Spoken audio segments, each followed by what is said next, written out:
All right, let's talk about Tesla. They've just put a new compensation plan on the table for Elon Musk. And look, this isn't just any old pay package. This is a proposal so massive, it could completely rewrite the rulebook for how CEOs get paid. So let's break down exactly what's inside this trillion-dollar idea. So what are we talking about here? Value-wise? Well, the potential value of this package could be close to $1 trillion. Yep, you heard that right, trillion with a T. To give you some perspective, this would be the biggest executive pay deal in corporate history, and honestly, it wouldn't even be close. And that, of course, brings up the big question. How on earth is a deal of this size even possible? It's not like he's just getting a massive paycheck. No, this is a really high-stakes, long-term bet that hinges on some pretty unprecedented growth. Let's dig into how it all works. At its heart, this is all about performance. It's a massive incentive plan. The bottom line is, Musk doesn't see a penny unless Tesla hits some of the most outrageously ambitious goals ever set for a company. Okay, so the plan is laid out over 10 years, and it's broken down into 12 different chunks or tranches. You can kind of think of it like a video game with 12 incredibly hard levels. Musk only gets the prize after he beats each level one by one. And the final boss, the ultimate goal? It's this number. For the whole plan to pay out, Tesla's market value has to explode from where it is today to a mind-boggling $8.5 trillion. That's a jump so big it's almost hard to wrap your head around. But the company's valuation is really only half the story. See, it's not just about the stock price. Tesla also has to hit 4 huge operational milestones.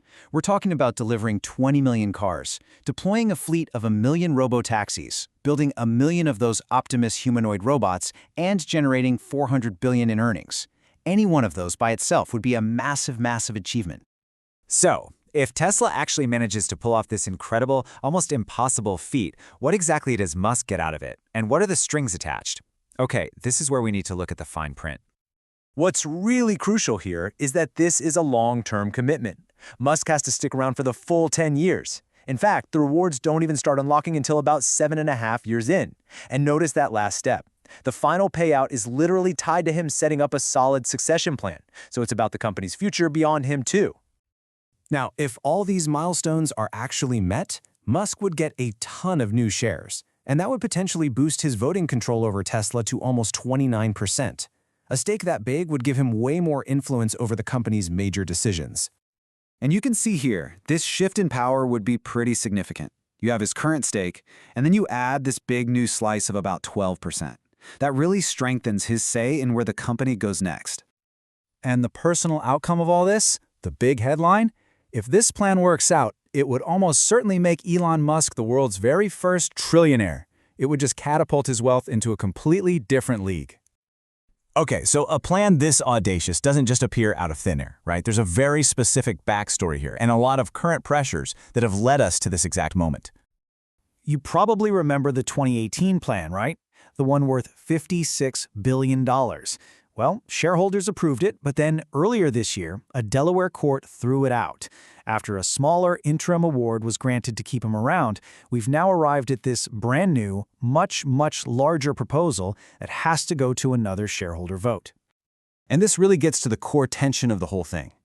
On one side, you have the board saying this huge incentive is absolutely essential to keep Musk focused on Tesla, especially with his other big projects like X, SpaceX, and XAI taking up his time. But on the other side, this is all happening while Tesla is facing some serious headwinds. Slowing sales and really tough competition. So, with all of that as the backdrop, what happens next? Well, the final call isn't up to the board, and it's not up to Musk. It's all up to the shareholders. Everything now really boils down to this one event, a shareholder vote that's expected to happen in November of 2025. The board will, of course, recommend a yes, but in the end, the investors get the final say. All right, let's just do a quick recap of the biggest takeaways here. First, the scale. We're talking about almost $1 trillion. It's all tied to one massive valuation goal, an $8.5 trillion market cap. For Musk, the reward is the chance to become the first trillionaire, and in doing so, he'd get up to 29% voting control of the company he runs. And that really leaves us with this one big question. Is a plan like this the new blueprint for how you motivate visionary leaders to do the impossible? Or is it a corporate gamble so huge that it risks becoming a cautionary tale for everyone else? I guess that vote next year will be our first real answer.